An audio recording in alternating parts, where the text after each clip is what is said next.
नमस्ते दोस्तों। तो शुरू करते हैं भाई अपन आज का lecture.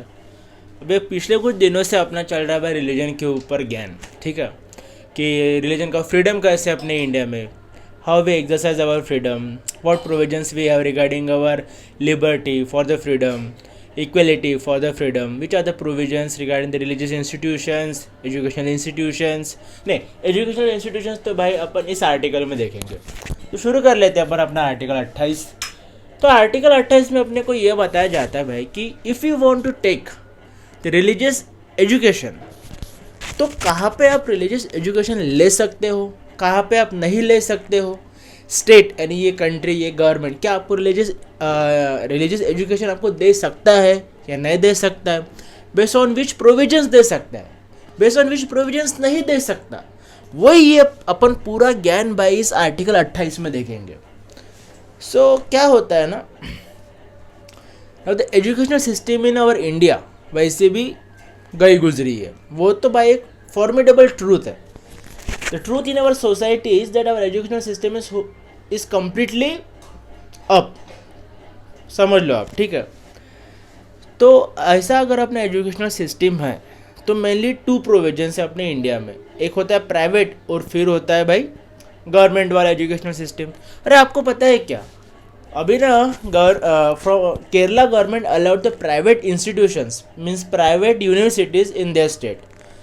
Means until last month Kerala government don't have any private university. They recently passed the bill in their assembly that they will allow the private universities because they have a principle that ki if we allow the private universities in our state, in our the gods on our own state, then it will become the commercialized one, means education became the commercial। और वहाँ पे भाई communist वाली government, the communist believe that the thing should not be the commodity, the education should not be the commodity, it should be for the everyone।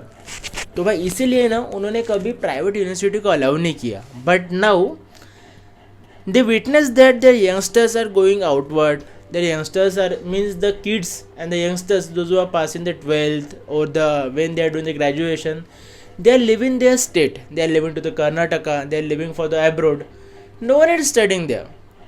So to stop that immigration, to stop that क्या बोलते हैं उसको चले जाना, कुछ तो भी word है यार, जान दो, अभी मेरे को याद नहीं आ रहा। तो वो जो भाई इमिग्रेशन रोकने के लिए उन्होंने प्राइवेट यूनिवर्सिटी को अलाउ कर दिया। So what basically want to say here is, इतना बताने का मेरा मुद्दा ये है भाई कि जहाँ पे गवर्नमेंट का पैसा डायरेक्टली लगा हुआ आता है, जहाँ पे गवर्नमेंट का डायरेक्टली कंट्रोल होता है, जहाँ पे डायरेक्टली गवर्नमेंट ही सब फंड करता है फ्रॉम सैलरी टू एवरीथिंग, यहाँ पे ये कॉलेज खोलेंगे अपन, यहाँ पे ये सारी चीज़ें ऐसी होंगी, यहाँ पे ऐसे रिजर्वेशन, सब चीज़ें जो डायरेक्टली गवर्नमेंट के अंडर होता है ना भाई, वहाँ पे आप रिलीजियस एजुकेशन, वहाँ पे आप रिलीजियस सर्मन्स, वहाँ पे ऐसी कुछ भी चीज़ें आप नहीं सिखा सकते। तो ये भाई प्रोविजन 1, ठीक है। स्टेट फंडेड इंस्टीट्यूशंस में आप नो रिलीजियस एजुकेशन, तो ये हो गया भाई पहला। अभी दूसरा जो है, तो ये जो पहला प्रोविजन है ना, यही डिफाई करता है। अभी जहां पे स्टेट एडमिनिस्टर्ड है,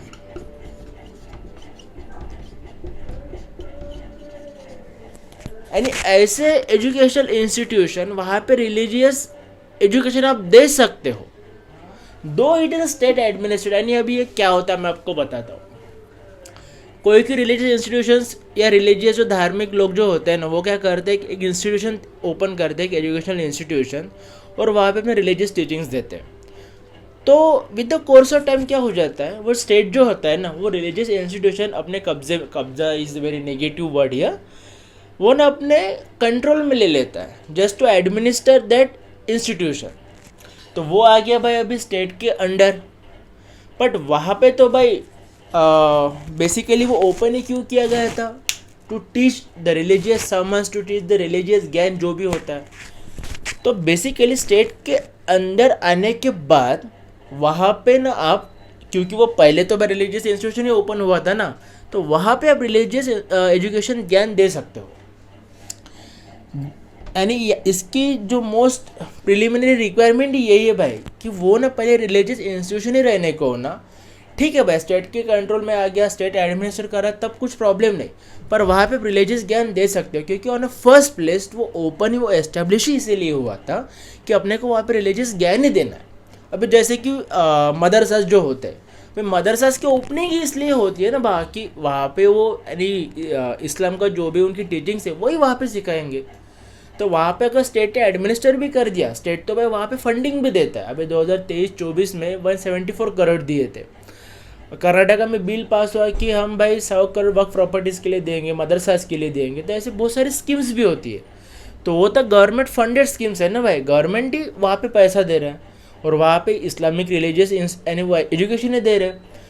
तो it is state administered, but वो चलता है क्योंकि भाई वहाँ वो एस्टेब्लिशमेंट ही इसलिए हुआ कि वहाँ पे रिलीजियस एजुकेशन दिया जाएगा, तो वो वहाँ पे चलता है।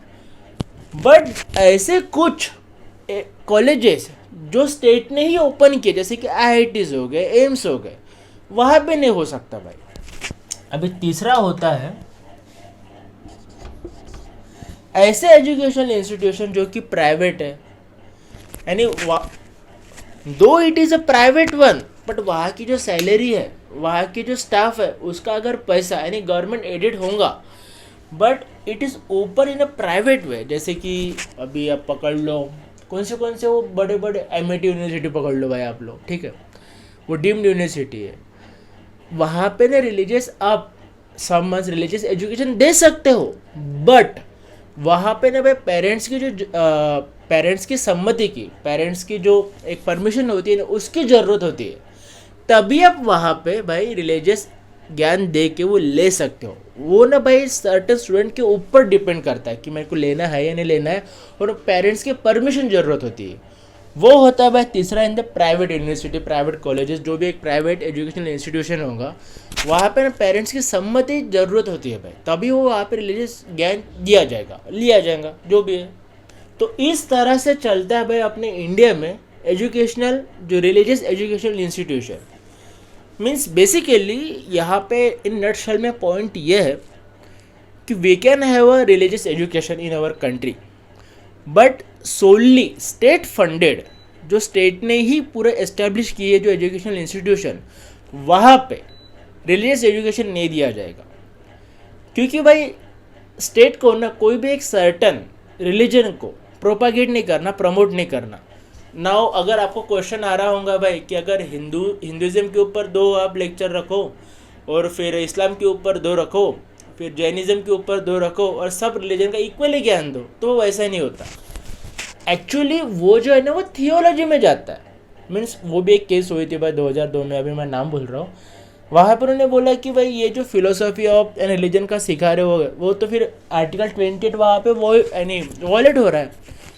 तो सुप्रीम कोर्ट ने बोला कि no, it is not void.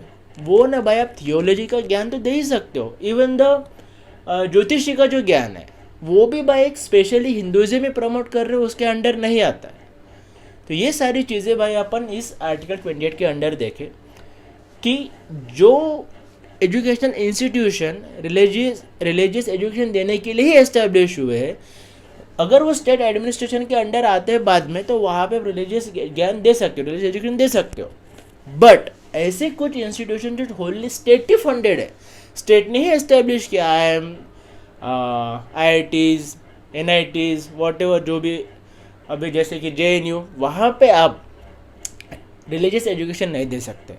और जो तीसरा जो होता है प्राइवेट यूनिवर्सिटीज़, वहाँ पे with the permission of the parents you can give the education, religious education. तो ऐसा भी अपना आर्टिकल 28। तो इसी के साथ अपना राइट टू फ्रीडम जो है, राइट टू रिलीजियस फ्रीडम जो है वो ख़त्म होता है। भी इसके बाद देखेंगे अपन आर्टिकल 29, आर्टिकल 30, और फिर उसके बाद अपना जो बाकी का जो कार्रवाई अपना पॉलिटिकल साइंस का जो अपना पॉलिटी का, वो अपन कंटिन्यू रखेंगे। That's all. तो आप लाइक करो, शेयर करो, सब्सक्राइब करो। Thank you.